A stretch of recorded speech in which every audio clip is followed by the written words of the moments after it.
All right. Good morning, everybody. Sorry, running a couple minutes behind today, but we'll go ahead and get started here. The door shut. If you got your questions, go ahead and post them. It's going to be below the video if you're on a smaller screen like a mobile device. If you're on a larger screen like a desktop, laptop computer, something like that, it's going to be to the right of the video. Why isn't this working? There we go. I was wondering why it wasn't. So I started with questions that were asked up to an hour ago. So let me scroll down, see who the first question is going to be. It's going to be Gary P. It's going to be Gary P. So the reason why I start with questions that were asked up to an hour ago is because I want to answer questions for people who I believe are here waiting to see their question get answered. If you push your question at last night or early this morning or something like that, odds are you're not here. But if you are, no worries. Just go ahead and copy and paste your question in there, and we'll get it. We'll get it answered later on in the office hours. All right. So Gary P says, what twitch muscles and what can be done to enable them? But it's your type X muscles. So these are the fastest firing muscles. Those are the ones that give you max power. And the way that you enable those is by swinging with 100% effort. So your body has to essentially recruit. Your body's only going to recruit the muscle fibers that are necessary to perform the movement, right? So if you swing nice and easy, you're not going to be recruiting those twitch muscles, those type X muscle fibers. You're not going to be recruiting those because your body doesn't need to use them for a nice and easy swing. It's like if I were to take a drink of this drink here, my body is just going to recruit like the type B muscles that are necessary to make that movement happen, right? It's a nice and easy thing. If it were to recruit the type X muscles, I would throw the drink right in my face, right? I just don't need that kind of power. So the way to recruit those muscles is to swing with 100% effort and go through the process of neural adaptation. And this is what we talk about in the 20-minute distance fix course. So if you want to learn more about this and you want to get to where you are recruiting those muscle fibers that are necessary to get maximum power, then I would highly recommend working through the 20-minute distance fix, because that's a big part of the program. So just to tell you about myself and a little bit how I've had the experience of getting that, I've gone through the 20-minute distance fix program. I started out 108, 110 miles per hour, right? Went through the drills, and throughout all the drills, sorry about that. I want to put my phone on Do Not Disturb. And throughout the drills, I would swing with 100% effort. And that's what we ask you to do, is to swing with 100% effort. So I did that. And at the end of the program, and I went through and got the big shoulder turn, got a little bit more lag, got my sequencing, my weight shift a little bit better. But through all that, I got to where I got up to 123 miles per hour. So I basically gained somewhere in the neighborhood of 13 or so miles per hour. And that's actually about the average, 13 miles per hour from their starting point. And that's what happened with me as well. But at the end, I did a little bit of experiment, and I tried to actually swing my old speed. I tried to swing 110 miles per hour. Now, when I was swinging initially, 108, 110 miles per hour, that that felt like an aggressive swing to me. That felt fast. Like that I wasn't just swinging nice and easy on purpose or anything like that. Like, I'm a fairly aggressive swinger. I always have been. I've always been kind of a grip it and rip it kind of guy. So when I was doing that, I wasn't swinging nice and easy. But I tell you what, when I tried to swing after I went through the program, when I intentionally tried to swing about 110 miles per hour, when I first tried it, I swung 114 miles per hour when I tried to swing really, really slow. And what's crazy is that I couldn't swing 114 miles per hour 3 weeks before that, even if I swung as hard as I possibly could. So through 3 weeks of the program, through neural adaptation and through swinging with 100% effort and recruiting the type X muscles, and I'm not a medical MD or anything like that, so I could be having the type wrong or whatever. It's not my expertise to know the type muscle fibers, but I'm pretty sure it's type X. There's A, B, and X, and I think X is the really, really fast twitch, the fast firing and most powerful.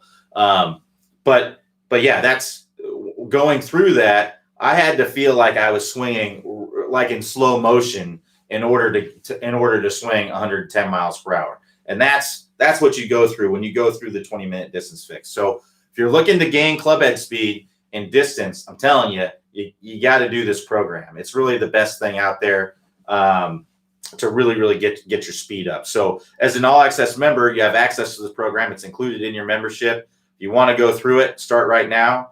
You can, if you're in the winter months, you can do this at home. You just need a club head speed measuring device, 20-minute distance fix to get started on the course. At the very least, I would highly recommend doing the quick start part of the program because that's very, very. It's basically going to be a small, it's a shortened version of a lot of the drills that are in the course. So we kind of took bits and pieces from a lot of the drills that are later on in the course. We put them into that quick start. So it's a pretty fun thing to get going to see where you're at with things. So that's what I would highly recommend doing if you do anything at all. I'd highly recommend at least doing that. All right. So I need to get a refill here in a second. So we'll start again here with Steve B. So Steve B says, if the ball is over fading, but not as bad as a full out slice, should I adjust my grip first or swing path first? Path is definitely out to in. Either or. I mean, you can do either. What it comes down to is a slice is not just caused by the face, and a path or in the slice just isn't caused by the path. A slice is caused by the face and the path, both of them. So if you can bridge the gap with either one of them and be just fine, right? So that's what needs to happen. The bridge the gap. You need to bridge the gap basically. So if you're coming, I would kind of look at where the ball is starting, because if the ball is starting to the right, then your path that isn't necessarily too much out to in, right? It could actually be on plane and you're just leaving the face open, right? So I would kind of look at where the ball is starting. If the ball is starting to the right, then I would look at more of what's going on with it. I would try to maybe strengthen your grip or really feel like the face is more closed, roll the hands over more through contact, try to feel like your hands are working through contact like this. So almost like the lead hand, you're throwing a Frisbee, right? So that's going to close the face if I do that. So if you watch, if I take this club and I have my hand motion like I'm throwing a Frisbee with my lead hand. So what that is my wrist is bowed, right? And my lead and my arm here, my forearm is rotating outward, right? So that's what's called supination, and this is what's called flexion. So if I do that, you can see how that really closes my face as I'm coming through. And with the trail wrist, it's going to go into extension, and then your arm's going to be moving in pronation, which is, I would almost say that's almost like waxing a car, right? So if you're waxing a car in this direction, in a counterclockwise direction, if you're right-handed, if you put those two motions together, that's really going to close the face as you're coming through. So that's why I try to feel like maybe a little bit more as you're coming through impact. But strengthening the grip can absolutely help as well. And what that would mean is just basically getting your thumbs more on the side of the grip, right? So that's strengthening the grip, and getting your thumbs more on top of the grip would be weakening the grip. When you weaken the grip, the face is going to tend to want to be more open, right? And when you strengthen the grip, the face is going to tend to want to be more closed. So if you're struggling to get the face closed, strengthening the grip can help as well. You may want to try both if you're having a lot of issues with the face being open. Now, if the ball is starting to the left, right, and that means that the face is closed, I would work more on your path, right? So, because that means that your path is a lot to the left, and your face is actually, compared to the target, is actually closed to the target, right? So if that's the case, then I would try to swing more into out with that closed face, right? So we need to get that path working more into out with the closed face. So I try to feel like you're swinging to the right. If you're right-handed golfer, imagine a baseball field's in front of you. You want to swing toward first base and get that face really, really closed as you're coming through contact to get that draw happen. The best way to do this, the best way to work through this would be to go to the range and really, really exaggerate it. Try to get that ball to start to the right and hook like crazy. And then once you get that, then I would start easing off of that to basically tone it down into a nice little draw. This is basically what we do in the top in the Never Slice Again course on the website. So I would highly recommend going to that course and working through the drills there. To get to the Never Slice Again course, click the house icon. That'll take you to the homepage. Scroll down the homepage, you'll see a list of all the courses there. Select the Never Slice Again course. I got to get a drink real quick here. Then we'll get back to answering questions. Sorry, I was running a little bit behind today. So I wasn't able to get my drink ready like I normally do. So bear with me here.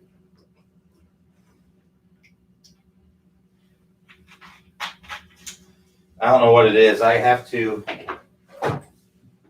take a drink like every 5 minutes, otherwise my voice starts cracking. All right.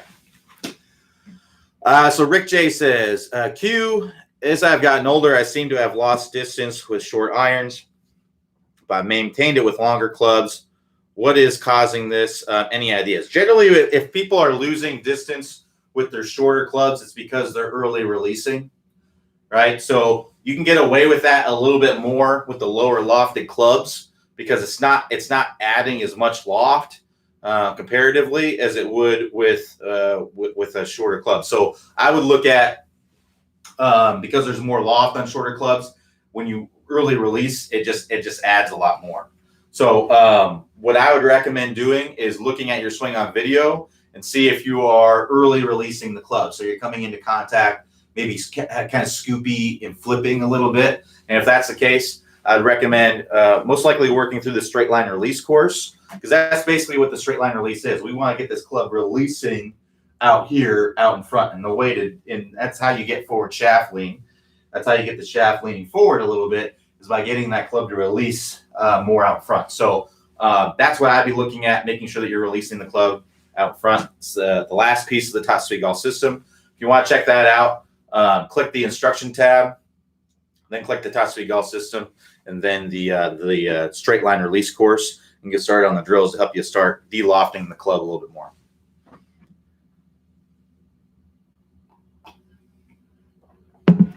All right, so Steve B says, my body overtakes my legs and my hips are pretty square at impact. Any drills to mental thoughts for firing the hips first and fully? So it'd be hard to say for sure without seeing your swing, but generally when that is going on, it's from basically not loading up properly and or not getting a proper weight shift. So what I see a lot of times in players that start the downswing like this, it's just all arms start the downswing, is that they're staying on their back foot and they're not getting their momentum shift moving forward before the end of the backswing and getting pressure into that lead foot so they can start using the ground to start opening up. So what I'd recommend doing is something called the step drill, which is going to help you to get loaded up sooner, because it could be that you're waiting to load up so basically maybe you're starting the arms and the legs, and then you get up here, then you load up, and then you're on your back foot, and then you start the downswing, right? What we want to have happen is we want to load up right away. So I'm putting pressure into my trail foot right away. And then as I'm getting up in this area, as I'm getting up between, my base of my belly button and my chest, I'm actually starting to peak out my pressure in my trail foot, and I'm starting to recenter as I get up to the top. And as I'm recentering, my pressure is going to my lead foot. It's starting to go to my lead foot. So if you think about it, if you just think about it this way, if you think about the pressure, the total pressure that I'm putting into the ground with my feet, and they have pressure mats that have sensors in them that measure this, and they measure lots of tour players. And basically what they found was that address, they're pretty balanced, right? So about 50-50. It's, for the sake of simplicity, it's not really 50-50, but for the sake of simplicity, it's pretty dang close, and we're just going to say it's 50-50, okay?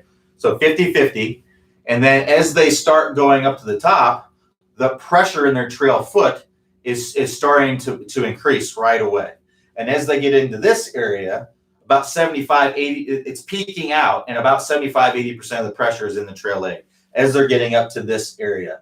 And then as they reach the top, they're starting to recenter, and now the pressure is going to be about 50-50, but it's moving to the lead side. So it's gone from 75-80% here in the trail leg, and then it's gone down to 50% as I've gotten up to the top. But I've gained, it went from 20 to 30% to 50%, as I've reached the top of the swing in my lead leg. But it's increasing as I'm starting down, and then at impact, I'm going to be about 75-80% on my lead leg, and then in the full finish, I'm going to be about 90% in my lead leg, right? So that's what we want to feel in the swing. So people who start the downswing with all arms, they typically don't load up, right? So they may be balanced right here, and then they're not really loading up very much in their trail leg. They're just kind of lifting and turning as they go up to the top. And at the very, very top of the swing, that's when they start peaking out that pressure. But at the very top of the swing, you should actually have pressure going to the lead leg. So that pressure kind of maxes out in the trail leg right here, and then they start throwing the club, and maybe they get 50-50 at impact, right? Because the arms are swinging in front of the body, right? And they kind of get what I would call a false weight shift, because really they're just getting the weight shift because the arms and the club are swinging in front of the body. It's kind of bringing their weight to their lead side. What you want is the opposite. You want the weight going to the lead side, and then that's what's swinging the arms in the club all the way into the full finish. So what I recommend working on is the step drill, as I mentioned before. And in the step drill, what you're doing is you're starting out with your feet together. And as this club starts going back, you're actually going to start stepping forward. So this is going to be a very, very different sensation for a lot of you who are not loading up correctly and not shifting your weight and having the proper timing of these things, because it's going to feel really, really awkward. At first, it's probably going to feel like, rubbing your belly and tapping your head, right? Well, eventually you're going to get more comfortable with it with more reps. So the step drill is what I'd recommend working on. Again, starting the feet together. As this club's starting to go back, we're starting to shift our momentum forward. And before I reach the top of the swing, my foot's starting to touch the ground, and I'm getting pressure into the ground. I'm starting to get pressure into the ground before I start that downswing. So if you're looking for a great video on the website where Clay demonstrates this step drill, and there's a lot of other great information in there as well, I check out a video. It's called How to Start the Downswing. And I'll actually search the video for you so I can find it for you, and you can find it very easily. Now, on the website, there is a search engine that I would highly recommend that you use whenever you're looking for a video on a specific subject. So on this particular video, I know that the video has the word downswing in it. So if you search the word downswing, again, upper right-hand corner, if you're on the mobile website, click the icon in the upper right-hand corner. That will expand a menu. Scroll down to the bottom of that menu, and you'll find the search engine there. So if I search downswing, I scroll down here, I'm looking for the video. It's not on the first page of search results, at least not on mine. But I can give you the video number so you can more easily find it as well. So it's called How to Start the Golf Downswing Correctly. And the video number is BR014. So Bob Ryan 014. So if you search BR014, you should find the video. Let me go ahead and try that and see if it just brings up the video. make sure I'm backing up what I'm saying. Yeah, so I just searched BR014 on the website, and that brings up the video, how to start the golf downswing correctly. Clay goes over the step drill in there in more detail. It's hard for me to do in my office because I don't want to hit something and knock it over, but that would be the drill I would recommend working through to get that proper loading and timing of the weight shift down. So that way you're not swinging off your back leg, and so on and so forth. And it's also going to help you to get the body to open up, because if you don't have pressure in that lead leg, it's going to be very, very difficult to do that.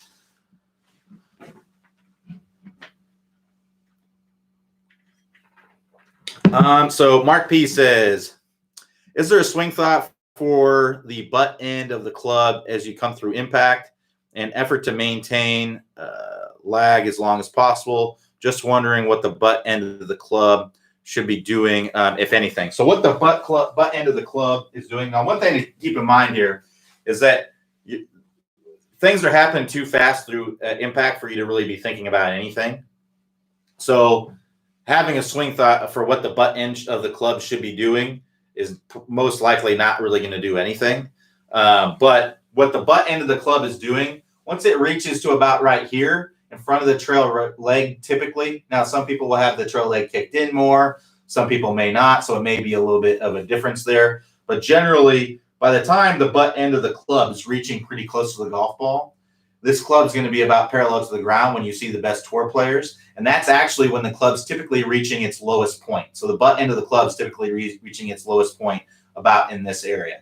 And then from there, the butt end of the club actually works up a little bit. So it's working up because it's working around your body. As you're opening up your body, right, your hips are opening up.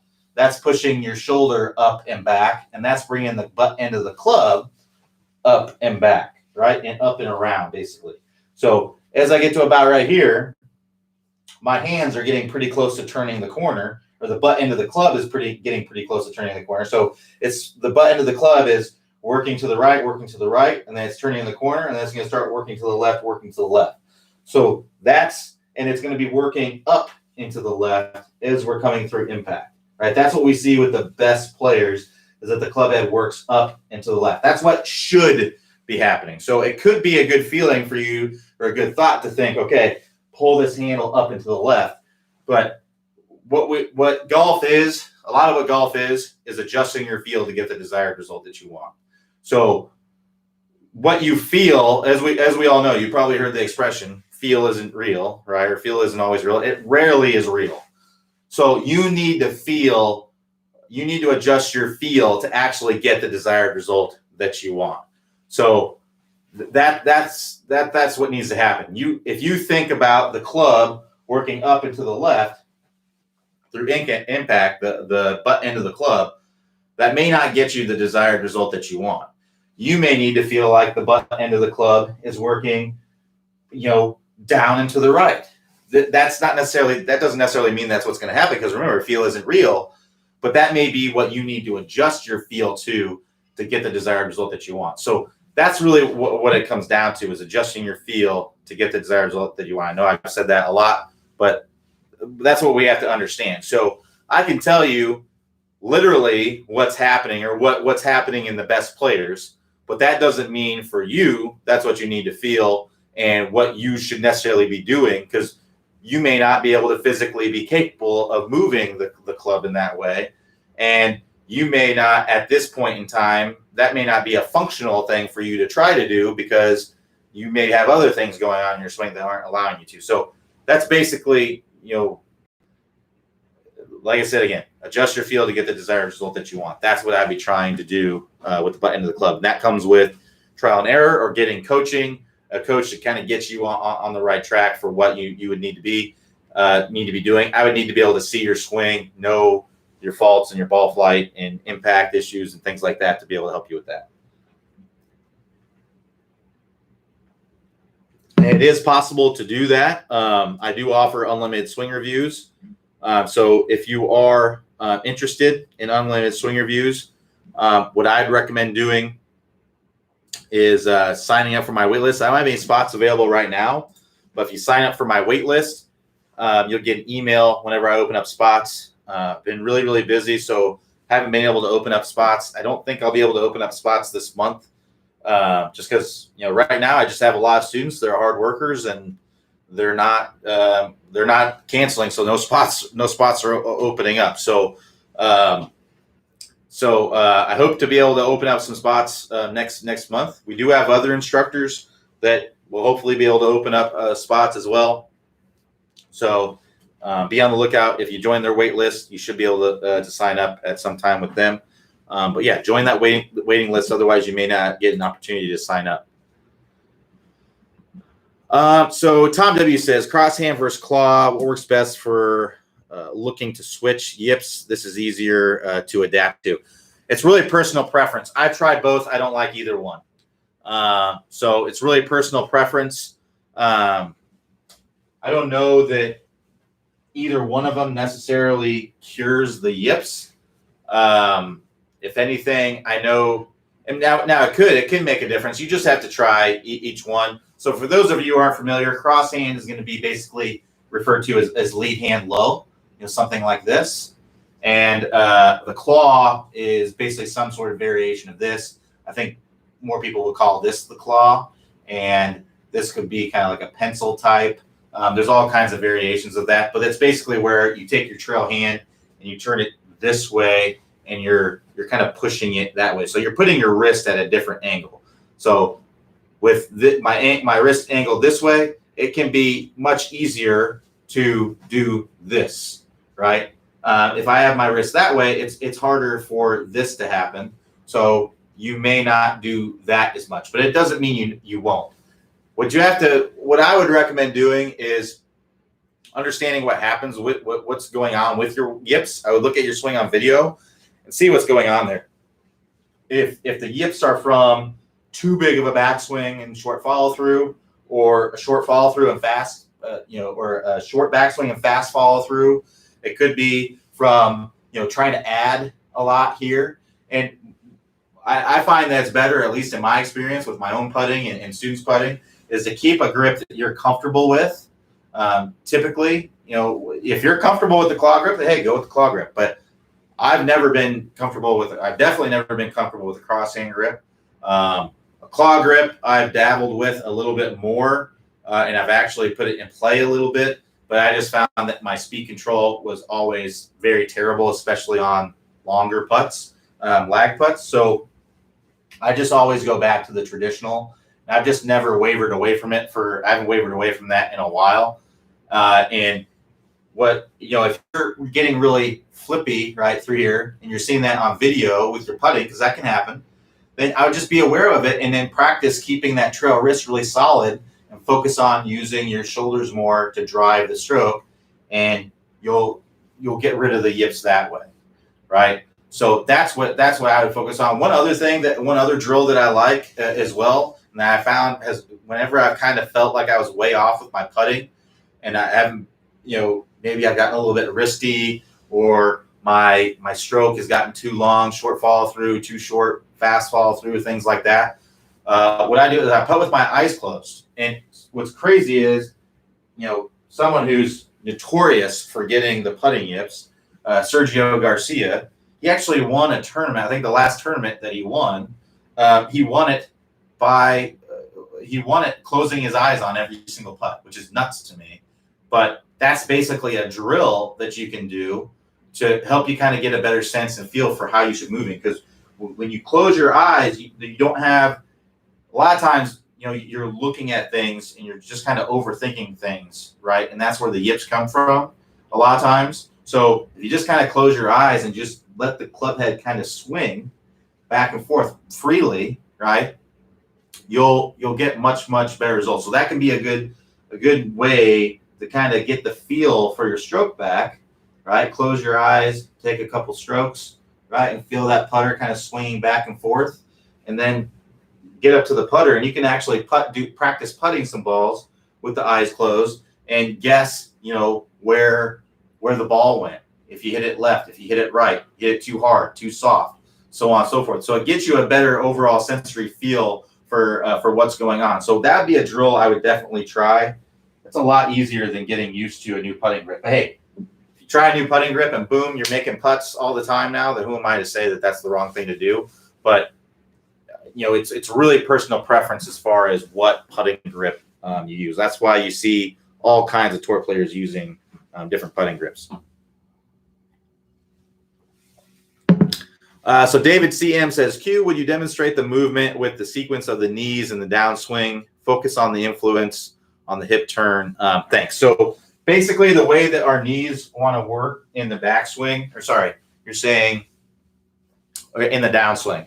So when we get up to the top, right, typically your left knee is going to be a little bit, your left knee is going to kick in a little bit, right? And your right knee is going to straighten. So your left knee is going to kick in a little bit and it's going to have some flex. And your trail leg or your trail knee is going to straighten, and it's going to be a little bit higher than your lead knee. And it's going to straighten out a little bit, right? It's going to push your hip back.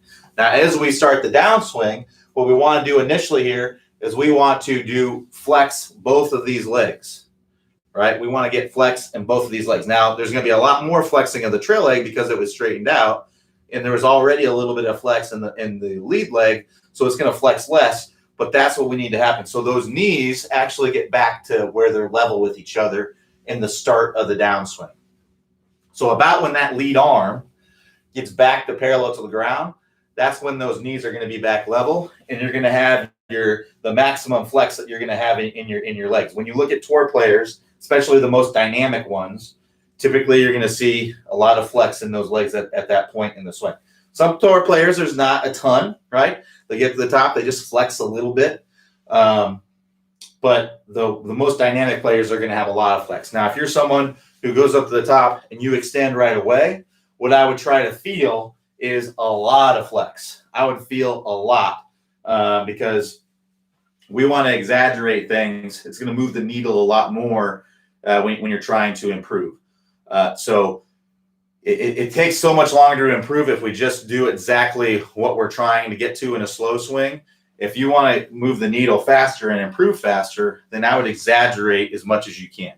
So if you're seeing early extension right away, the hips moving toward the ball right away, I'd really try to flex the legs a lot more as you're starting down and start to get more comfortable with that, essentially. So get that flex in those legs, and then from there, the lead knee is going to start to straighten out as the right leg kind of gets pulled in a little bit. The right knee kind of gets pulled in a little bit. So that's what we want to feel. Level, we get back to level. The left knee kind of moves out. The trail leg flexes. And then from there, our left leg is going to start to straighten. Our knee is going to start to straighten to push the hip back and out of the way. And that's going to allow us to extend up through impact and get into an impact position that's more like this, and then come through all the way into the full finish. Now, you may not be able to get into a position like this. I know it's really, really tough for a lot of people. You may look like this at impact, and that's completely fine. I mean, there's a lot of tour players, great tour players, that look like this at impact. The most dynamic ones are typically going to be more like this, right? But not all of us are going to be as dynamic as a Dustin Johnson. I mean, it's just it's taken him a long time to be able to do that. So you may need to feel like you're more like this, but that's kind of what the knee motion is, right? So there, and there as you're coming through. Hopefully that makes sense. So Linda K says, same question is Thomas B. High Q, drill and fluid. I didn't see a Thomas B question.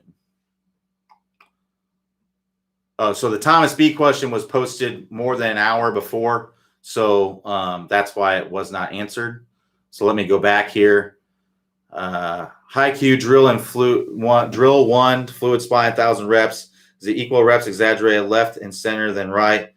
Do we end up doing 303 of each, more wrong than right? Yeah, so you can do 333 of each, or you can do 1,000 of each. The goal is to do 1,000 total reps. So yeah, 1,000 total reps is what you'd want to do there. But if you want to do 1,000 of each, 3,000 total, that's fine too. It's just going to help you even more to get it fully ingrained. So Bryce H says, hey Q, I've been working on the move, bowing my left wrist, but I'm having trouble with extremely low ball flight. on my driver. How do I maintain a bowed wrist and high ball flight with the driver? So what I'd recommend doing is play the ball further up in the stance. So with the driver, what we want to do is play the ball more off the lead shoulder, and you may be having the ball a little bit too far back, hitting down on a little bit. So get the ball more off the lead shoulder here. An easy way to do that is just to get your stance, put the club on the outside of your shoulder, put it on the ground, and then work it out from there. And that's have the ball in front of that. So that's going to help you to hit more up on the ball, which is going to help you to get it a little bit higher. The other thing I would do is I would widen the stance. That's going to help you to stay behind the ball a little bit to hit more up on it, right? And then I would try to feel like your compression line is more angled away, and widening the stance is gonna help with that. So ball more forward, right? Wider stance, more staying behind the ball through contact, trying to hit up on the ball and launch it up. The other thing that I would look at is teeing it a little bit higher, so that way you can hit it a little bit higher on the face. Driver faces are domed, both this way and this way, right? So when you look at, like, this is a 9-degree driver. When they say 9 degrees, that's from the direct center of the club face, or it should be anyway. So when you go lower on the face, it can actually be 3 degrees less. So this is a 9-degree driver. If I hit it low on the face, I could be hitting the ball with 6 degrees of loft. And if I go higher on the face, that can give me 12 degrees of loft. So if you go a little bit higher on the face, now I'm not telling you to hit sky balls and hit it off the very, very top, but if you go like a 1/4 inch higher on the face, that can also add some loft. And what will also happen, which will also add loft, is vertical gearing. So thought I had here's a ball.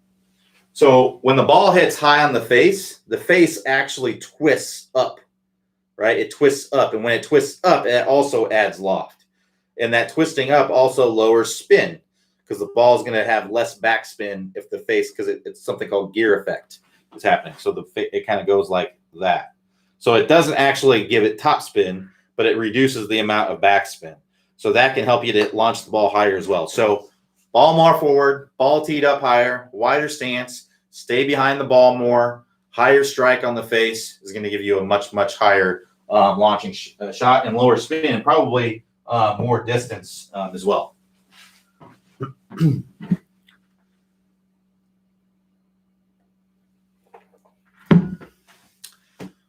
So Ali S says, can you please elaborate on pressure shift on right and left feet between toes and heels during downswing and backswing? Yeah, so in the backswing, at address, you're going to be pretty balanced, right?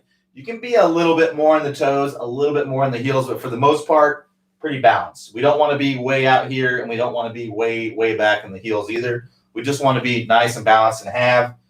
If you're getting way out on your toes or way out on your heels, it's more than likely, if you're way out on your heels, it's probably because you're bending over too much. Your backside's too much over, it's too much this way, right? It's moving your center of mass more that way. And if you're too much on your toes, you're probably leaning out too much. Your upper body's too much out this way, right? And that can cause some issues. So we want to be nice. We want to have everything nice and stacked up on top of each other, kind of like this, right? So I'm not too much this way, I'm not too much that way, I'm nice and balanced. Now, as I start my backswing, right, there's going to be a little bit of a push off from my my lead side, and from the balls of my feet.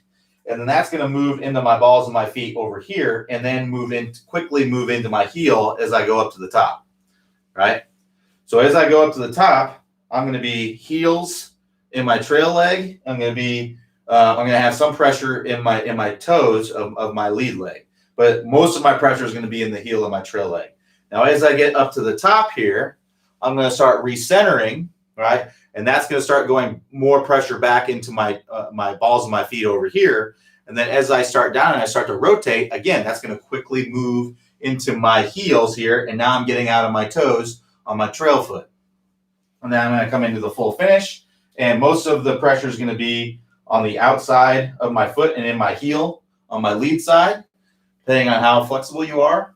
Me, I'm not super flexible, so I can't really angle my foot in very much. So you can see when I come all the way through, you can see how my foot has to come up off the ground a little bit. It kind of has to twist open a little bit. So that's putting the pressure on the outside of my feet and outside of my foot and my heel. And then I'm all the way up on my toes. Most of the pressure is going to be on my big toe, or those first big toes on your trail foot in the full finish. So that's basically what you want to be feeling. And an easy way to kind of feel this is to actually kind of lift these things up. So if I'm going in the backswing, I'm going to feel like I'm more like this. And in the downswing, I'm going to feel more like this, right? So I'm going toe, heel over here, and then I'm going heel, toe over here. So that's kind of, you almost want to feel like you're twisting off a top when you're doing that. You're twisting off the top. That's the feeling that's happening, and that's how you're transferring and you're rotating in your swing. So let's keep moving here. So Carolyn M says, I was hitting most driver shots on the heel part of the face. It was suggested that I was swinging too much inside and to make a wider takeaway on my backswing. So it doesn't look like there was anything posted after that. So it can, if you're hitting the ball off of the heel, then it can be because you're swinging too much in and out. So if you're swinging too much from the inside, your club is moving out that way, right? Which means that the heel is moving toward the ball. So it can absolutely cause heel strikes, but that doesn't necessarily mean, you can have heel strikes without swinging in and out, right? You can have toe strikes swinging in and out. You can have any kind of strike. So we have to be careful with these kinds of things because you may be trying to fix something that isn't actually a problem. The first thing that I would always do is just adjust your feel to get the desired result that you want. So what that would mean is if you're hitting the ball off the heel, you're trying to hit the ball in the center of the face, right? So if you're trying to hit the ball in the center of the face and you're actually hitting in the heel, I would adjust your feel to try and hit it off the toe. I would line up to the ball as you normally would, and I would actually try to hit that ball off the toe. And what will likely happen is your strike will move to the center of the face. If it doesn't, and it's still in the heel, then I would exaggerate it even more. I would maybe even feel like you're lining up to the ball and you're missing it to the inside, right? And you just need to exaggerate that feeling even more. And like I said, most likely that strike will move to the center of the face. Now, if you actually start hitting the ball in the toe, then you just want to ease off of that feeling a little bit. And that's good. That means you're starting to get more calibrated to getting feel real, right? So that's mainly what that is a surefire thing. Like I know that works no matter what you're doing in your swing. I know for a fact that works. And I can tell you that without seeing your swing or anything. But if you look at your swing and you're seeing the club is working way from the inside, that can certainly cause or that can certainly be a factor in the heel strikes. But if you adjust your feel, even if you're swinging away from the inside, if you adjust your feel to hitting off the toe, you can get those strikes more on the inside or more on the center of the face.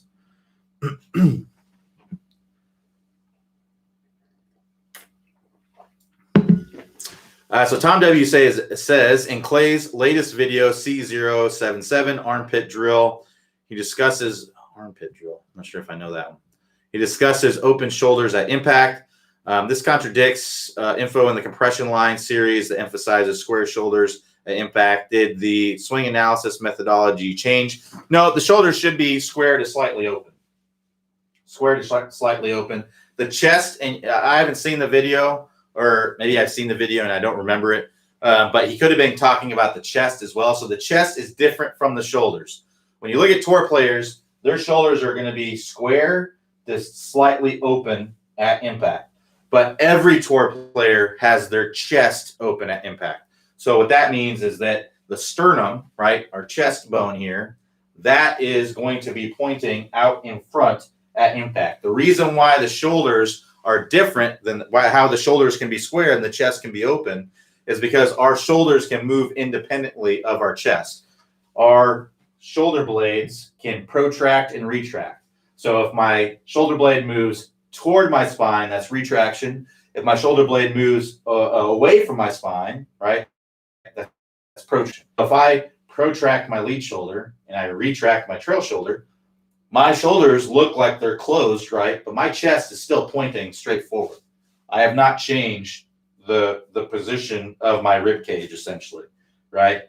So if we do that at impact, you can see if I have this tilt and I have my lead shoulder protracted, I can have my chest very, very open. My chest is pointing at the my electrical socket over here, but my shoulders are square, right? So tour players are somewhere between square and slightly open. And what we have to understand is that drills are not necessarily the exact positions that you want to get into. We exaggerate things oftentimes to get you to help you to basically move the needle to get into certain positions. So, that drill to have the shoulders square and the hips open is mainly for simplicity, to help you get the feeling that there is separation there. It doesn't necessarily mean that tour players, they're all square. It means that is just drill to help you get into a better position at impact. And if you were square, then that'd be great. But the reality is that most tour players are going to be open. Most amateur players are probably going to benefit from being more closed, because amateur players typically struggle with shallowing out the club and getting their hands and everything more behind them. The more the club is behind you and the more you can get your hands behind you, the more open you can be at impact. So a good example of this would be Rory McIlroy. Rory McIlroy can really shallow out the club and get his arms and his hands behind him, way, way behind him quite a bit. So there's video of Rory where his shoulders even are way, way open, right? And when he tries to hit a fade, I'm sure his shoulders are very, very open, because he's trying to get that path to work even more out to in. So that's hard for a lot of amateur players to do. It's hard for myself to do. I'm more square with my shoulders at impact than Rory is. He's able to get his arm way more across his chest than I am. So that's what that comes down to. So no shift in methodology or anything like that. It's more about what you're actually capable of doing, and generally square shoulders is going to be better for most people, because open shoulders is typically, the more open your shoulders are, the more it's going to make your club want to come out this way. So if you can't get the club behind you, then you can't really open up the shoulders very much. But tour players, most of them are going to be more on the open side. And when I say open, slightly open with the shoulders, typically somewhere in the 10, 12 degree range, but the chest is typically always open. Willis B says, I have had very good success with top speed golf. That's great to hear. Do you have a place where we can go and take a 3-day course to work out the rest of the problems, i.e. accuracy with second shot or par 3? So we don't. We do have in-person lessons that we do. Right now, Robin's doing all of our in-person lessons. So if you're interested in that, select go to the top of the page and select the instruction tab, and then select in-person lessons, and you can sign up for in-person lessons with him. I'd recommend getting on his schedule as soon as possible. I believe he is doing lessons right now. He may not be. They just welcomed a new baby into their home, so he's pretty busy right now. He may not be doing much with that, but unfortunately, my schedule doesn't really allow me, with the swing reviews, the office hours, and other things, to be able to do in-person lessons at this time. But maybe in the future I'll be able to. So that would be an option to look at. It would be the in-person lessons. We don't have like a school or anything like that we have people come do for 3 days or anything like that. In the past, we have had distance clinics, which is a 2-day thing. And we haven't had one since probably about a year ago. It's probably been last February or January when we did that. Not this past January, but January 2020. It's just, we probably won't have one until the whole thing passes. Because I would hate to have 10 guys come out, and guys or gals come out, and then somebody gets COVID because we had to increase our driving distance. It's really not worth it to us for that to happen. So We'd love to have them. We hope to have them soon, but it's probably going to be a while until I don't know the exact plan for that at this time. But we hope to be able to have them hopefully at some point this year. It'd be great if we could have them, but not sure if that will happen, to be honest.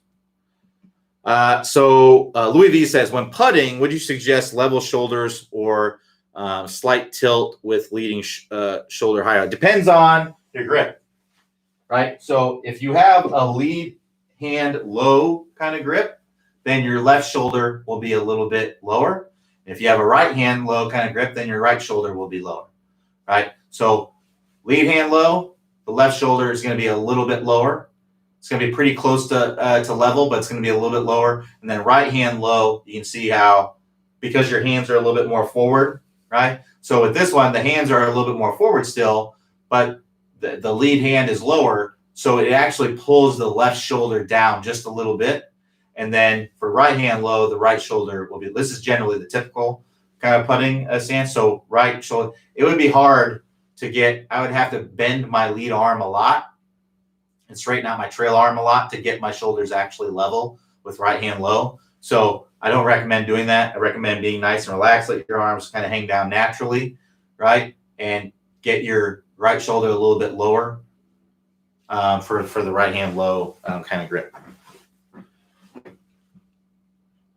So Jim S says, head moving off the ball to the right in backswing, any drills you can suggest. So it depends on why the head is moving off the ball. But there's a couple things that I would look at. One, your shoulders getting level, right? So a lot of times if our shoulders turn level, meaning your shoulder kind of turns across your face, right? So I'm not tilting my shoulders down. I'm going my shoulders right across level like this, right? That's going to move my head. That's going to move my head a lot off the ball. Now, keep in mind, a little bit of head movement off the golf ball, completely fine. It's when we're going like this. So what we need is the left shoulder working underneath.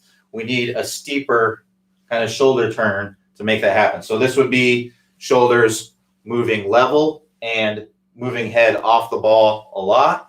And then this would be shoulders working more steeply and the shoulder and the head staying more steady. So if you look at the difference here, shoulders turning really level, moving off the ball, shoulders turning more steeply, moving underneath the chin. So doing some drills with the club across the shoulders, getting it right on top of the shoulders and getting that to be angled down more and feeling that tilt as you go down, feeling like the shoulder is going underneath the chin. That's going to help you to steady that head if that is the issue. Now, if it's just an issue that you're just moving off of the golf ball, right, then we need to work on driving the hip back and keeping our spine nice and stable. So there's actually a great drill in the Stable Fluid Spine course called the nose behind the ball drill. And what you're doing is you're placing a club or alignment stick on the ground right in the middle of your stance. And that address, your nose is behind it. As you go up to the top, you're going to stay steady, right? And your nose is going to stay right there. If your nose moves off over here, then you're in bad shape, right? So go up to the top, keep your nose nice and steady, and then swing down, come down to impact. Nose should be right on top of the stick in the middle, and then come around into the full finish. So that's the nose behind the ball drill in the Stable Fluid Spine course. Your Stable Fluid Spine might be off if you're moving your head across. So I would look at those two things. If you want to look at that nose behind the ball drill, click the instruction tab, then click the Top Speed Golf System, then click the Stable Fluid Spine course. I believe it's in level 1. It might be level 2.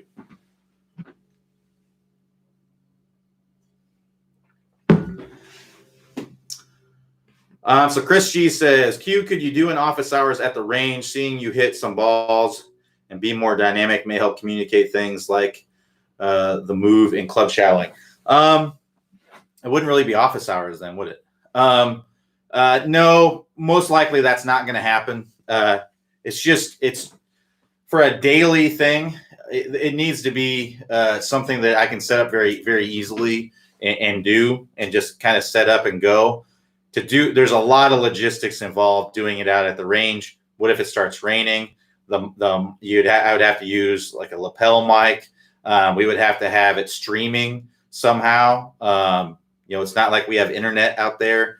like broadband internet, so the connection's not going to be as good. There's just lots of issues that would come with that. So I just don't see that happening.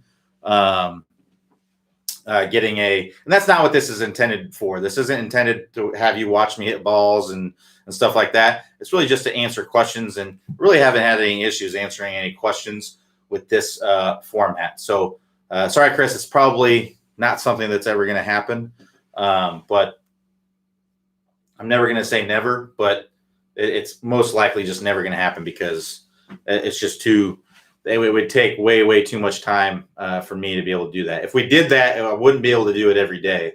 That's for sure. And we want to be able to have this, every weekday if we can. If we did that, it would probably end up being like a once a week kind of thing. And I think we would rather keep it every weekday for sure.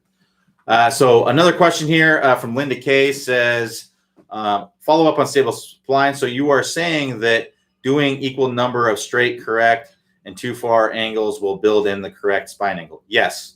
Clay explains that in the video. So I'd highly recommend rewatching that video.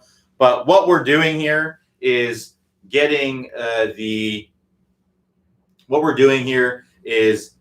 essentially, you can practice the same thing over and over and over, but it can start to feel right. But what we want to do is we want to feel what wrong is, because it's going to give you an overall better sense and feel for what right is. And then what it's also going to do is, because we're not robots, so once you change something, it can creep one way or another, right? So you need to know what it feels like to have too much tilt or not enough tilt, so that way you can adjust accordingly.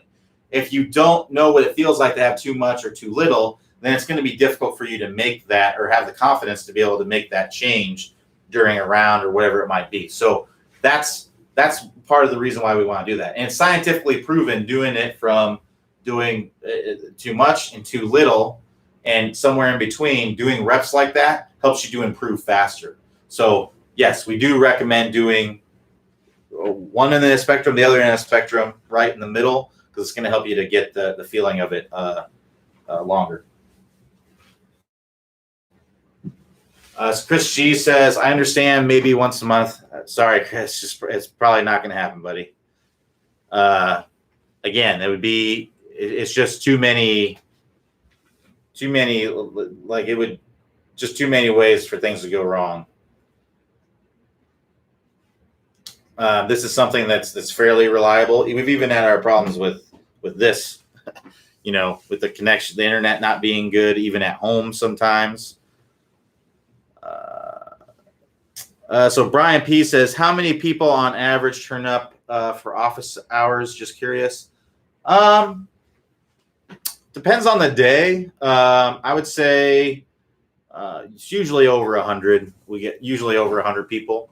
It's funny, we get over 100 people, but there's only like maybe 10 people that ask a question. It seems like we get 2, 3, 4 questions from the same people all the time, but not. So I think a lot of people just kind of turn it on and listen and don't really have any questions necessarily, but just kind of turn it on and listen to it in the background. Maybe just try to learn stuff. So yeah, but typically I would say around 100. So, but anyway, thanks everybody for joining me today. We'll be back here tomorrow, Thursday, 3 p.m. Eastern time. So bring your questions again at that time. Everybody have a good rest of your day, and I'll talk to you all next time.